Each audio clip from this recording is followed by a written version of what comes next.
Now welcome in, live from his hotel room in Cleveland, Ohio, Jake Sirkus from the Right Way Sports Network. This is like the most raw podcast, no intro music, no hype up. We're just jumping straight into it. It's been a long night. It's 12:15 Central, 1:15 where Jake is. I'll let you just jump into it. How was Cleveland? It was, to say this in light terms, probably the best night of my life. Just being there, experiencing it. I was there for like 9 hours to be with, media people, witnessing, I think, a night that changed the landscape of the NFL. You can't say that very often, especially with most drafts. Like, you can't say last year's draft, 2019 draft, changed the landscape of the league. I think this year's draft did exactly that, and it was amazing being there. I don't even know where to start. So we figured the Lawrence and Wilson were going to go 1 and 2. I'm sorry for my hair being messed up. I just jumped out of the shower. Trey Lance number 3. I will owe it to Jake Sirkus. Jake Sirkus was right. I was wrong. I said Mac Jones would go to the 49ers. He said it was going to be Justin Fields, so he's technically wrong too. No. I said it wasn't going to be Mac Jones. Yes, he is. He is right. Trey Lance, my guy. Trey Lance, number 3 over pick to San Francisco. This is a home run for the 49ers. This is a home run grand slam for the Niners. I think it's a home run for the league. And that's one of the things that I talked about with changing the landscape. Like, this move, you have a team that was in the Super Bowl 2 years ago with maybe the 17th at best the 17th best quarterback in the National Football League. Keeping him around, I think they're going to keep Jimmy G for now. Because Lance, I agree.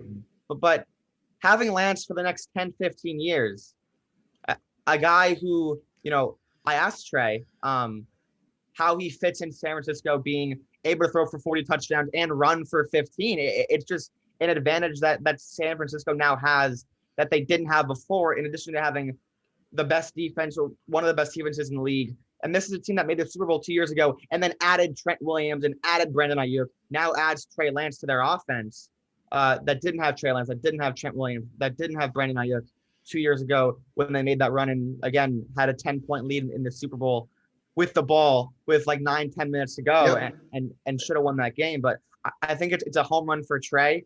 He admitted it. He said in his press conference that, look, most rookie quarterbacks don't go to the situation that I'm going into. And he's right. And, the Niners made the move to trade up. And this is the guy I think they wanted all along. I'm telling you, Kyle Shanahan loved Mac Jones, that I can tell you. But he knew, and this was why the pick was made. He knew that he has a better chance over the next 10 years, and he feels better about Trey Lance over the next decade. So 3 things. I love Trey Lance. I could turn 3 things into 30 things, but I'll talk about the 3 most important. The last time a quarterback was in that situation when they were going into the system, as Lance said, was who? Fill in the blank. There's an answer I'm looking for. Mahomes? Is that what you're looking for? Yeah. This is the best fit a quarterback has had going into the league since Patrick Mahomes in 2017. The Niners could win the Super Bowl next year with Trey Lance. I don't think he's going to play though, and that's the thing. I'm going to jump you right there. Jimmy Garoppolo's injury concerns. If Garoppolo goes down midseason and Trey Lance comes in, I'm picking that team to win the Super Bowl. And yeah, I tweeted that this morning, right around when the Rodgers stuff came out, and that's Rodgers isn't getting traded. That I can tell you. I tweeted the Niners, I think, are going to win the Super Bowl, and I don't know who's going to play quarterback for them because their system. I think Kyle Shanahan has the best system in the league. I don't think it's close. Maybe New England second, but we'll see. We saw their system without Brady last year. Kyle Shanahan, I think, can win with anybody. You're right. They won with Jimmy G, and I think one of the reasons why they traded up was because they became impatient for Jimmy G's injuries. They love Jimmy G. The fans don't, but they love Jimmy G. They think they can win with him. They have won with him over the last 3 seasons. He's won over 68% of his games in 3 seasons as their starting quarterback. But if he does go down, yes, you're right. This team is still a favorite with Trey Lance. I think that this is one of the great smoke screens in the history of the NFL draft. I firmly believe they didn't know who they were picking until like the last 27 hours. I really don't think they knew who they were going to take until I think because the press conference on Monday was the most offensive press conference I've ever seen in my life. It looked like they were defending, they were taking Mac Jones. And then they just come out and get Trey Lance. That's one of the great smoke screens I've ever seen. It fooled everyone. It fooled not me. It fooled not much fools you. Not the entire national media had Mac Jones. Daniel Jeremiah had Mac Jones. Everyone on NFL Network had Mac Jones. Mel Kiper had Mac Jones. And that's why everyone thought it was going to be Mac Jones. I just thought you don't trade up 3 years worth of picks to take someone you could have probably gotten all along, unless you know that you can win a Super Bowl with this guy. And I don't think that the Niners were sold on Mac Jones. But yes, I do agree with you 100% that they did not know until about 27, 30 hours. We talked about it before I left this week about how ridiculous it is that they traded up and don't know who they were going to take. I thought that was BS, but I think that's right. That sounds about right. That they did not know because no one knew who they were going to take. Yes, the press conference was really weird the other day. It felt like that was like, okay, we're going to take Mac Jones, and I don't care what anyone says, kind of a thing with Kyle Shanahan. But no, I don't think that they knew. I think they decided this morning. But it was weird though because Rappaport said yesterday morning that they decided. Then everything switched about 8 hours before the draft started today. So I don't think anyone ever knew. Weird. Trey Lance said he didn't know. I believe him. Trey Lance definitely said, I had no idea until they called me 20 minutes before my pick or my name was called. It's a great one. I believe firmly. Just because I'm the biggest Trey Lance stan possibly on the planet. My jersey purchase might be already in the mail already. I can't confirm that. Trey Lance will win Super Bowls with the San Francisco 49ers. The 49ers, we're about to see the next dynasty in football, and it's going to be Trey Lance and this young 49ers defense. Let's jump to another team. We could talk about Trey Lance for hours upon hours, but that's probably not what the viewers want to listen to. Kyle Pitts at 4, we expected that. We don't need to talk too much about Jamar Chase at 5. We'll give credit to Malik, right? Malik has been on this since February, that Chase would be the pick there. Jalen Waddle 6. Did this surprise you? No, not at all. I found out the other night that they had Smith pretty much off their board. The brass just they weren't sold on drafting Smith because of the size concerns. I understood that. People think Waddle's going to be Tyreek Hill. I just think he's Jalen Waddle. He's so unique. He's so unique. He does things that receivers in this league don't do, and he's going to come in day one and be different than everybody else. He's fast. He's a great route runner. He has great hands. He plays physical. I found out the other night that they were deciding between Sewell or Waddle, and I kind of thought, okay, they took Austin Jackson last year. I know that they traded who they trade. The guy they traded somebody yesterday. I'm so tired right now, but they made the move. They traded their right tackle, Eric Flowers. They traded Eric Flowers to Washington and then moved Robert Hunt. They announced that they were going to move Robert Hunt to guard, whom they drafted in the middle round last year. He played a lot of right tackle last year. Guard's his natural position, so that kind of told people, okay, maybe they're taking Sewell. They had 3 of their first 5 picks last year were linemen. I didn't buy it. I know that Sewell was on their mind and they were considering taking him, but I was all over it today. I said over the last 36 hours, I expect it to be Jalen Waddle. And I think that was the right pick there. I think there were some concerns about Devontae Smith. Penei Sewell goes 7 to Detroit. J.C. Horn 8 to Carolina was the first really shocker of the draft. I don't think I saw this coming. I don't think you saw this coming. What were the chances what were the odds that J.C. Horn was the first defensive player taken? Well, there's a lot to unpack here. There's J.C. Horn could be the best corner in the class. People think it could be Caleb Farley. I don't. And then there's the injury concerns. But J.C. Horn has something that no one else in this class does. He is absolutely shut down in press. And when you go up against elite receivers, well, he's going to go up against Kyle Pitts probably twice a year for the next 8 years. He has the ability to win with his hands, and so many corners in the league don't. He's going to come into the league just like Jalen Waddle with his speed and agility. He's going to come into the league day one and be an elite shutdown corner in press. He's the best press man corner I think I've ever scouted. I'm not sure who's second. He's amazing at that. The holding penalties are real. They do exist. But Matt Rule, if I had to pick one coach to fix a problem like too many holding penalties, it's going to be Matt Rule. Carolina has not selected an offensive player since 2019. Every single player on their defense, or every single player that they took last year, was on the defensive side of the ball. Derek Brown worked out. Jeremy Chin worked out. A couple of the other players that they took last year worked out. I expect J.C. Horn to work out. I didn't expect them to go corner. I thought that they were going to be all over Sewell or Slater. I expected them to take Slater once Sewell went 7. By the way, that was a home run pick for Detroit. They kind of just, said, okay, we're just going to do this. And it was the right move. He'll protect whoever's playing quarterback for them for the next 10 years. But I didn't think Carolina was going to go DB at all. So that surprised me. And then J.C. Horn to be the first one taken also surprised me. There was a great reaction in the Lions war room. I'm not sure if you saw it, but like they were like all hugging each other, like picking each other up when they took Sewell, like because it was behind, so we weren't sure who they had taken. Yeah, we're like, why are they celebrating so much? And it was for Sewell. The pick with Horn, none of us saw it coming. Rappaport came on just before in the NFL Network and said they're looking between quarterback Justin Fields and defensive back J.C. Horn. We kind of looked at each other like, wow, not certain, and ended up being the pick. I was pretty surprised there. One pick or two, then Surtain went 9 to Denver. Devontae Smith at 10. This is my theory of why the Eagles made this move. 2 years ago, they took Ortega-Whiteside over DK Metcalf, who's probably the best receiver in that draft class. Completely botched it. Had a chance to redeem themselves last year, took Rager over Justin Jefferson. They were not going to let them make this mistake 3 years in a row. They were great. Take our third round pick. Dallas move up 2 spots and get the Heisman Trophy winner. This is a home run for the Eagles, who have botched this position for the last several years. I think it's a home run in their minds. I don't know if the league agrees. I don't know if most draft analysts would agree that taking Devontae Smith at 10 was a home run. I think it was a smart play. It was something that they had to do. Again, Smith is the best route runner in this draft. He's going to come in day one and be able to get open from the inside, from the outside. So he has that. And for the Eagles, they desperately needed a receiver. I never bought for 1 second that they were going to go corner. I thought that they were going to either stay at 12. Well, here was their thought process, because they were at 6. They have 3 first rounders next year. They're going to be bad.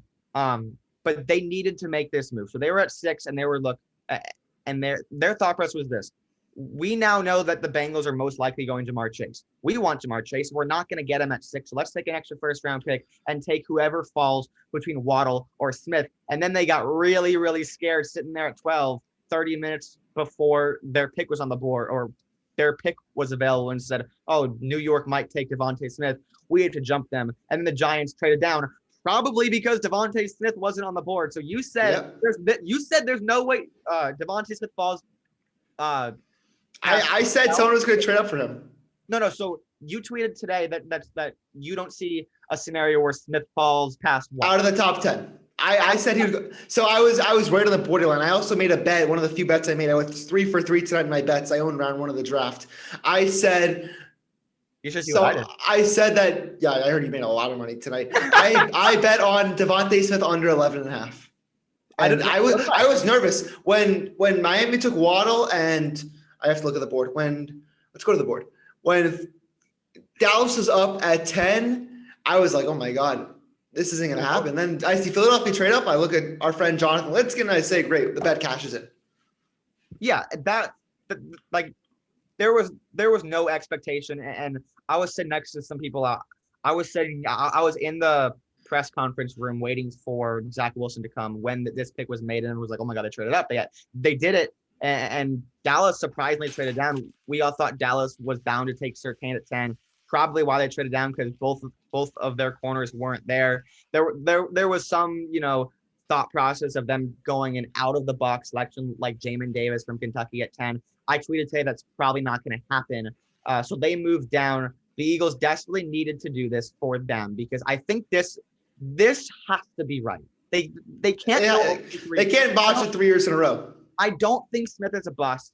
I'm not sure he has the upside that Waddle does, the upside that Chase does, but I'm not sure how low his floor is either, because he's going to get open. He can play from the inside. He can play from the outside as well. This is a team that only has Travis Fulgham right now. They lost Deshaun Jackson. They lost Alshon Jeffrey. Give Jalen Hurts some weapons. Obviously, don't remember how much Smith played when Hurts was there. It wasn't. It was limited. So they played together. Same thing how Waddle played with Tua and Chase playing with Smith, or Chase played with Burrow. We had 3 in the top 10 connections. They didn't play too much. Smith did have the touchdown in the championship game, but that was from Tua. I don't know the numbers, but the numbers weren't crazy. But they did practice every day together. They have some kind of chemistry. Yeah, and that's what Devontae said, and that's what Waddle said, and that's what Chase said. And Waddle and Chase both haven't played with their now new respective quarterbacks for a year. Waddle was injured last year. Chase didn't play. Obviously, Burrow wasn't on LSU last year. Neither was Tua, but they both seem pretty confident that the spark is going to relight and it's still going to be there. I agree. Same thing with Smith. Not in well, obviously, Chase has the best quarterback. Then we kind of think Tua can be okay. I don't think Hurts is very good at all. I actually think about this is for Devontae Smith. This is like a decent towards bad landing spot because they're trying to lose games. They're going to be bad. Not entirely sure how accurate Jalen Hurts is. He's not very accurate. I'll tell you that. But I think he's going to be good. This helps Jalen, and this helps this new coaching staff in their first year, their first draft pick, being aggressive and getting the guy that they wanted all along.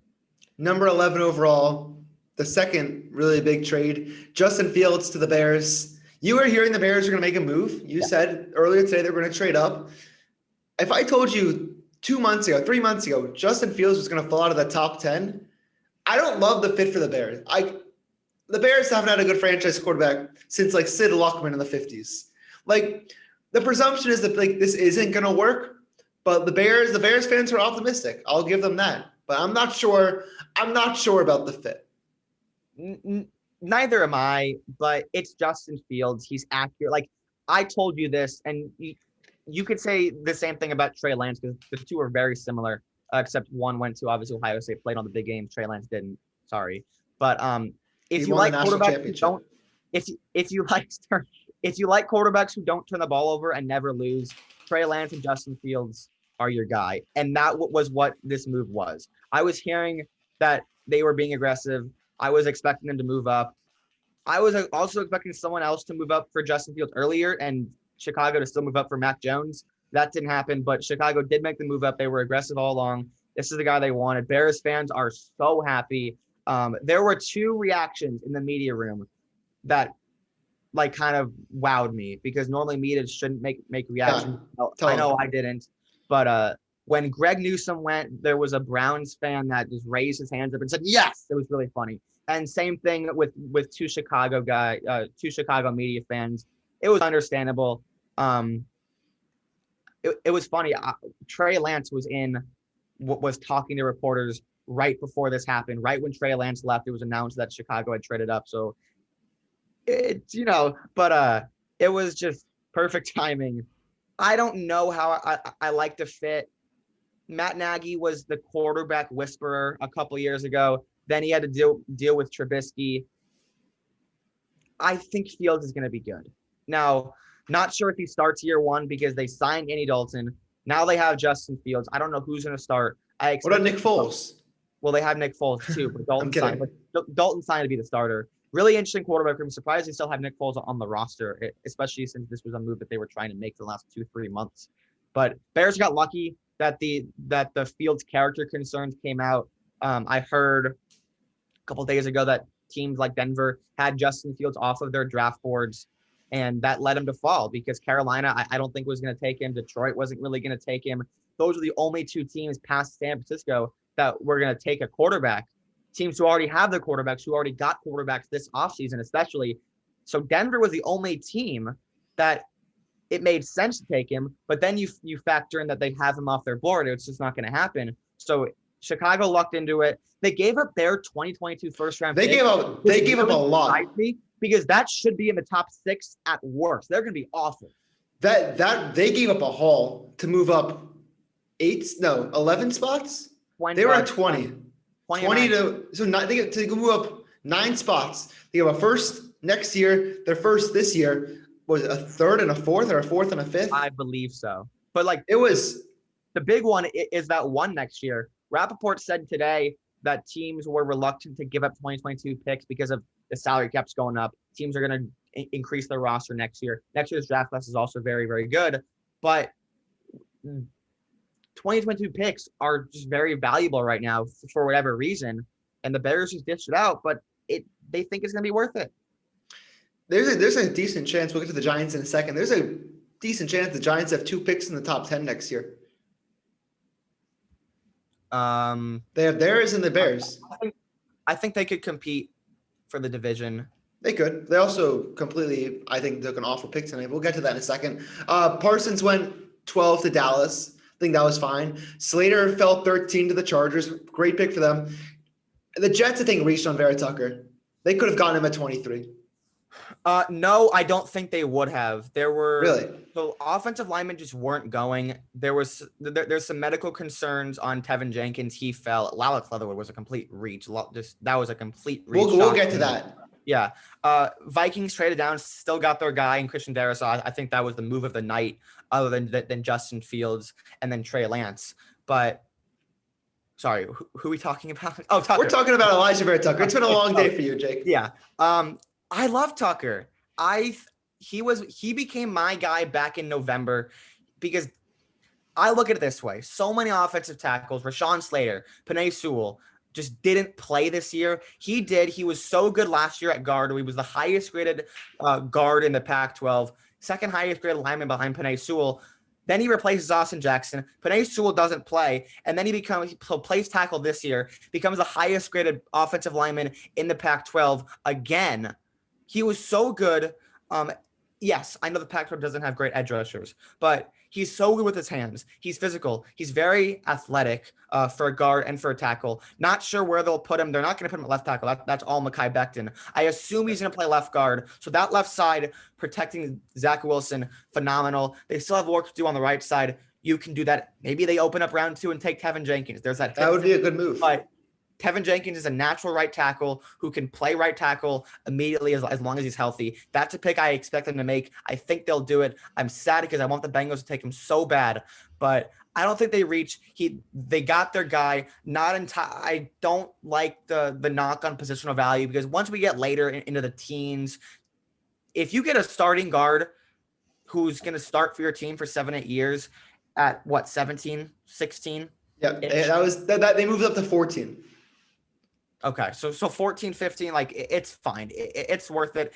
I had him as, I think, my 18th ranked player. So a top 20 player taken at 14. You could argue it was a reach, but he was their guy. And I love when teams trade up to be aggressive and get their guy and just not mess around. And let's quickly hit the other side of that. So the Vikings, who were going to take Darrisaw at 14, move back 9 spots, get 2 picks tomorrow, and still get Darrisaw. That's draft day written all over it. I was surprised Darrisaw fell. Doesn't have an injury concern. Oh, is a natural left tackle, had a great year in the ACC. There are a lot of pass rushers in the ACC. He did very good against most of them. He had a great game against Clemson. Christian Darrisaw is my offensive tackle too. And the fact that I heard Minnesota was interested in him, they like Tucker or Darrisaw. Same with Los Angeles. They love Slater. Like that was a home run pick. Yeah. For Los Angeles, but Minnesota, the fact that they traded down comfortably and thought, okay, we're okay if we don't get him. We'll see what we can get at 19? 23. 20. I'm way off. So 23. Long day. The fact that Darrisaw fell to 20. And they caught him. That really surprised me. I tweeted today that I didn't expect a huge run on offensive tackles, and there wasn't. There was a huge run on edges and a mini run on wide receivers, even though guys like Terrace Marshall and Elijah Moore didn't go. But there was a huge run on edge rushers. That's what I expected towards the end of the first round. Not so much for offensive tackles, and the fact that they got their guy, the fact that the Raiders passed on him to take Alex Leatherwood. Last year, the Vikings were smiling when the Eagles took Jalen Reagor. I think they were smiling even more this year when the Raiders took Alex Leatherwood and Darrisaw fell into their laps. David Campbell, who was our friend, big Vikings fan, was running around the building when they made that pick. It was a sight to see. Let's get to the pick after. Pick 15. Pick 15. This was a good pick for me. I was very happy after this. New England Patriots get Mac Jones. If you would have told me the Patriots were going to get one of the 5 quarterbacks without moving anything, it's a win. It's a win. My thing on Mac Jones, I like Mac Jones. I had him as my QB4. I don't think he's going to be NFL MVP, but I don't think he's going to be like bust out of the year in 2 years. No, I don't think he's a bust at all. And I think he's going to be a good starting quarterback. I'm going to go back to October a little bit, October, November. I've loved this quarterback class, these 5 guys so much. But the thing with Zach Wilson and Mac Jones, I said in November, Zach Wilson is an NFL quarterback. You came on my show and said, this guy feels like an NFL quarterback. And we were right. And then he becomes quarterback 2. I never got on board. I've had him as quarterback 3 since November. We were playing football. We were playing football at Sankowski Field back in November. I was like, I'm going to go watch this kid play Boise State. He threw for 5 touchdowns that game. And you're like, who is this guy? I'm like, just wait. Then he becomes the consensus QB2. I never got on board. Same with Mac Jones. He's been comfortably QB5 for me, but I've always had a first-round grade on him. I've always said he's one of the most accurate quarterbacks, if not the most accurate quarterback in the draft. He throws the most catchable ball in the draft. He's very precise, and it's exactly what Bill Belichick and Josh McDaniels want and need. Because they didn't have that with Cam Newton last year, and quite frankly, they didn't have that with Tom Brady in 2019 either.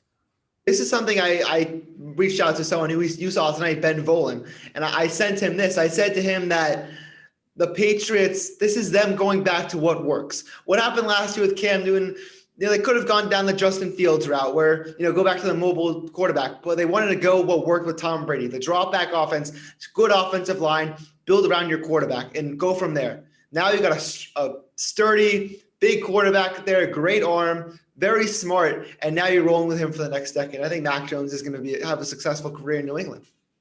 Yeah, and that's a great point about Cam because that didn't work. After week 1 and week 2, we're like, okay, this could work. Week 3 is good. I was a little bit hesitant because, okay, if Cam's just going to run 20 times a game, his shoulder is going to fall off and he's going to die.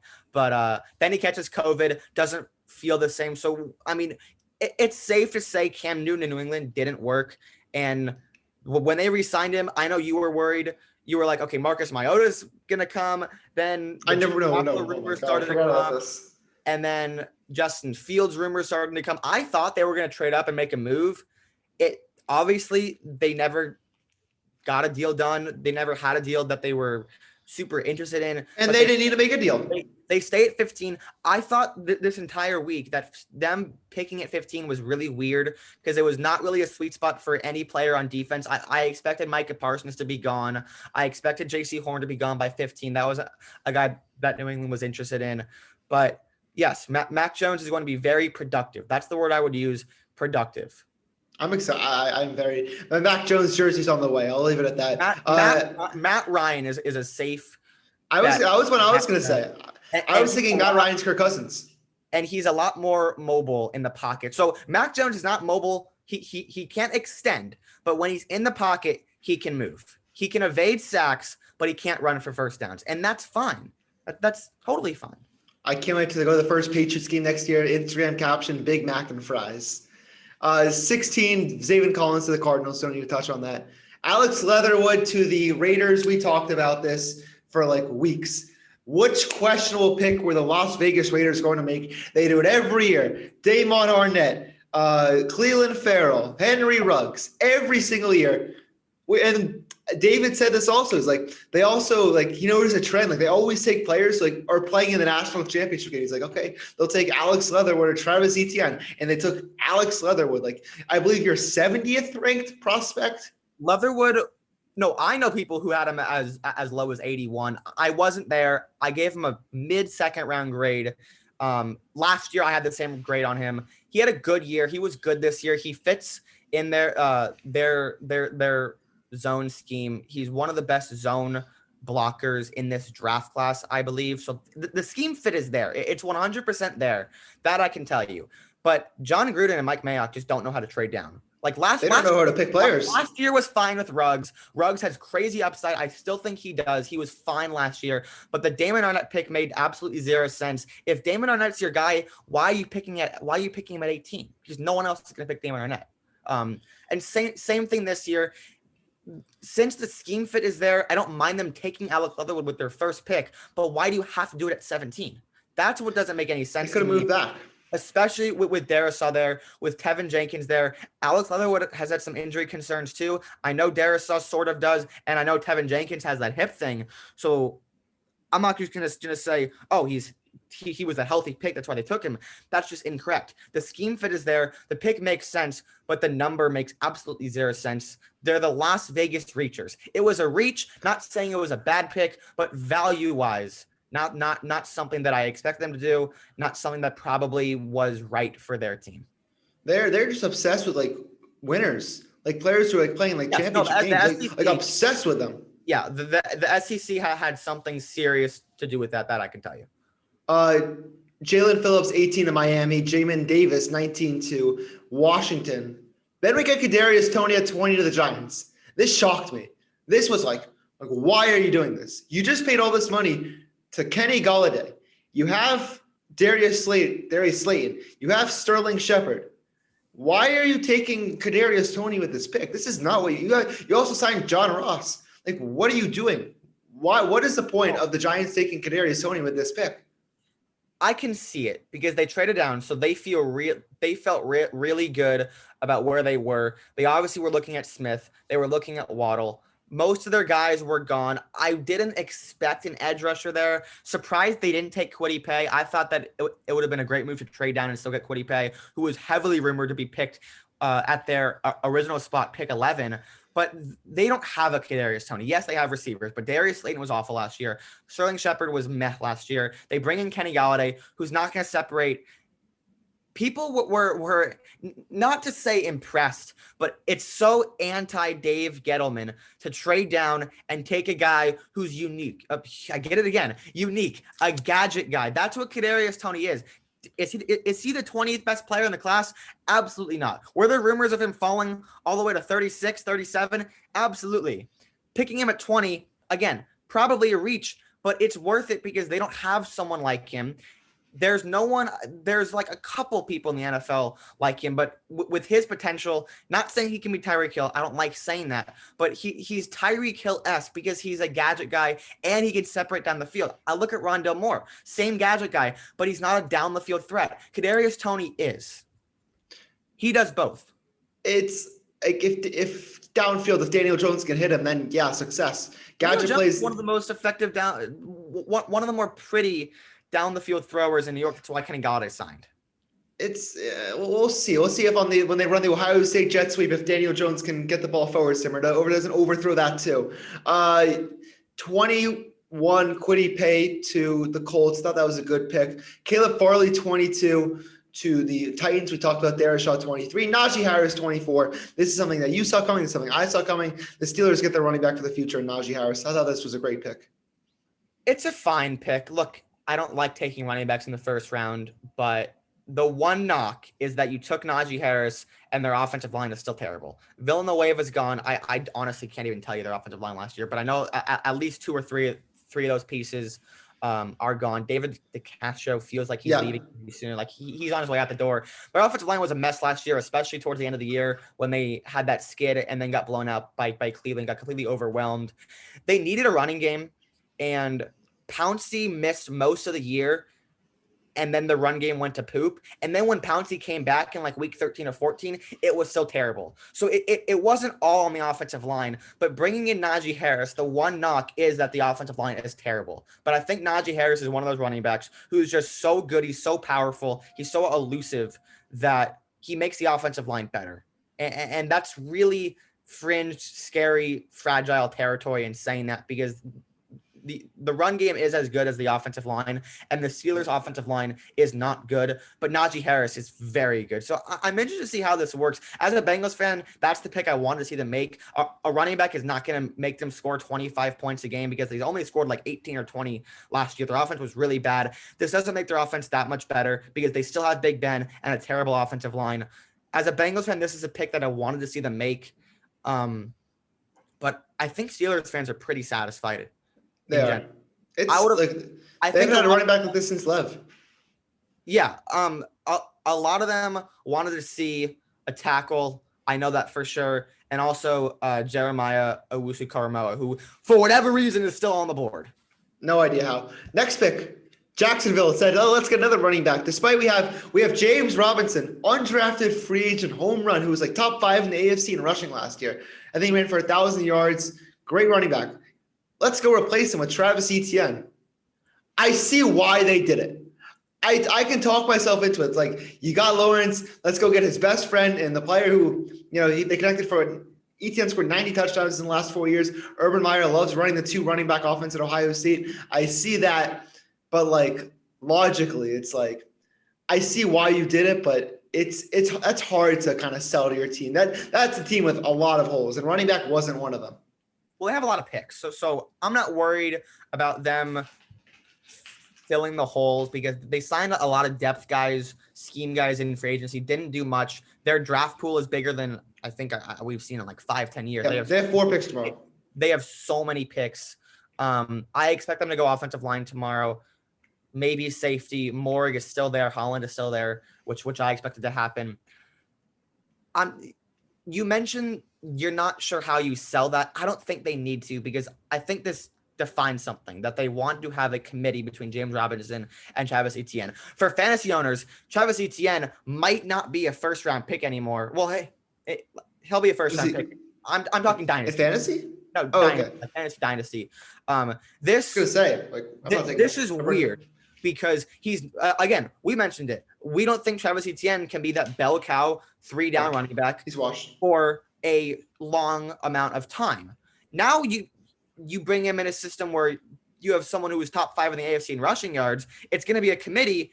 He might never be that. Like he might never be a Devon. That's good for him though. Right. No, I agree. But everyone was like, okay, he's the most pro-ready running back. He can come in, be a 3-down guy. Yes. Not for very long though, because I agree with you, your theory. I do think he's washed. But this is good for him. Teaming him up with Trevor, but you already have James Robinson, so you're not. They're really the same player. Trevor, it's weird. I'm interested to see what Urban Meyer said about this. I know a lot of it has to do with the Clemson connection, which makes sense. Maybe they go Amari Rodgers tomorrow. That's who I mocked. That would be wild. At 65. That makes sense. I expected Etienne to get drafted tonight, but not by this. We were talking to the media was talking. Who we talking to? Was it Micah? It was either Micah Parsons or Surtain when this happened, and I didn't even see it. I checked Twitter. I was like, and I saw what the hell is Jacksonville doing? I'm like, who did they take? I'm like, oh, they took Etienne. Wow, Etienne. That was so shocking. That was like they have James Robinson, but I see why they do it. I'm excited to see what Urban Meyer is going to have for them. A couple more we'll talk about. Rashad Bateman, 27 to Baltimore. You like it or not? Quickly. I hate it as a Bengals fan. This is a great pick. The fact that he was there, most of the Ravens people I talked to over the last couple of weeks said that if Bateman's there, he's the home run. But most of them didn't have the confidence that they would pull the trigger, which is why I originally thought they weren't going to go receiver. They were going to wait to the 2nd or 3rd round when the more slot guys, the speedy guys are there. But look, I've compared Rashad Bateman to not an NFL player. I have compared him to a human version of a rocket. That's exactly what he is. He's electric down the field. He's great in small window territories, in between the hashes. He's a great receiver. He is absolutely phenomenal, and I love this pick at 27. Green Bay at 29.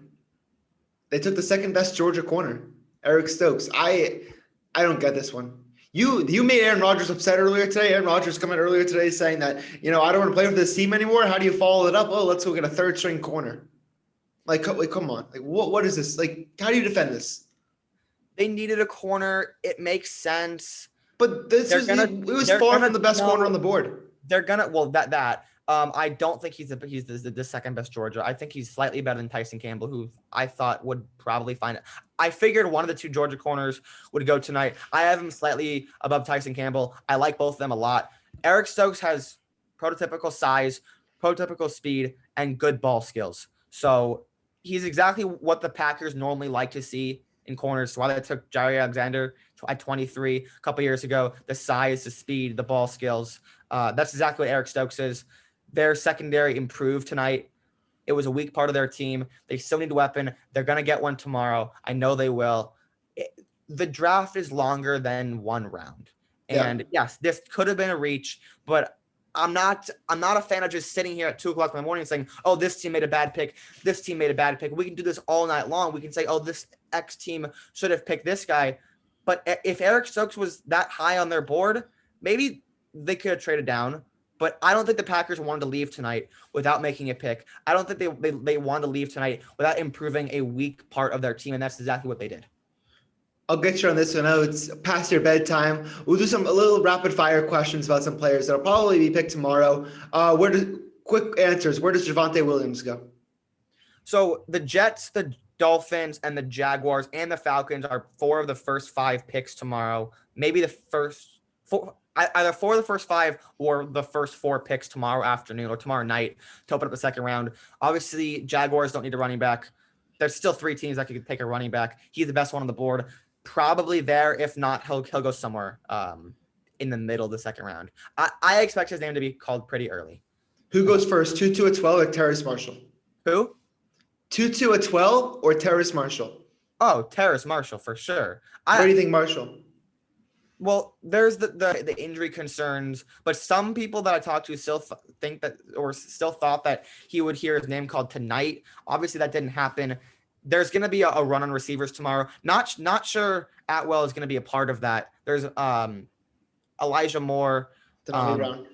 Yeah, De'Ami Brown, who's I think someone's going to get a steal with, maybe Chicago. I think New England. New England. I think is targeting. I think New England will go wide receiver with that second round pick. Yes. I think either Brown or Moore. Not sure Atwell is going to be a part of that wave of receivers, but Marshall definitely will. And Kyle Trask, will he get his name called tomorrow and when? Yeah, he'll go. His prop is 75. I think he'll go under. There's way too many teams that have done their due diligence on the quarterback position. Davis Mills should probably hear his name called tomorrow. I think Kyle Trask will probably hear his name called before. I don't think he's very good. Saints, Vikings, Bears were interested, but they have their guy. There are a couple more. He's going to get drafted as a backup, and there are a lot of teams who need backup quarterbacks. So the over-under prop is 75.5, which is the middle of the third round. I expect his name to be called earlier than that. All right. Well, fun night in Cleveland. Enjoy the next 2 tomorrow night. Enjoy day 3 on Saturday. Excited to get you back here in Columbia on Monday. Hopefully we get some more draft stuff tomorrow. I'm gonna be tired, man. You're gonna have to wake me up. Hey, well, we'll get you some coffee. We'll wake you up before we got to send you back to California. Jake Sirkus from the Right Way Sports Network. Recapping the draft. Thanks for coming on, Jake. We'll see you later. No problem, man. Peace.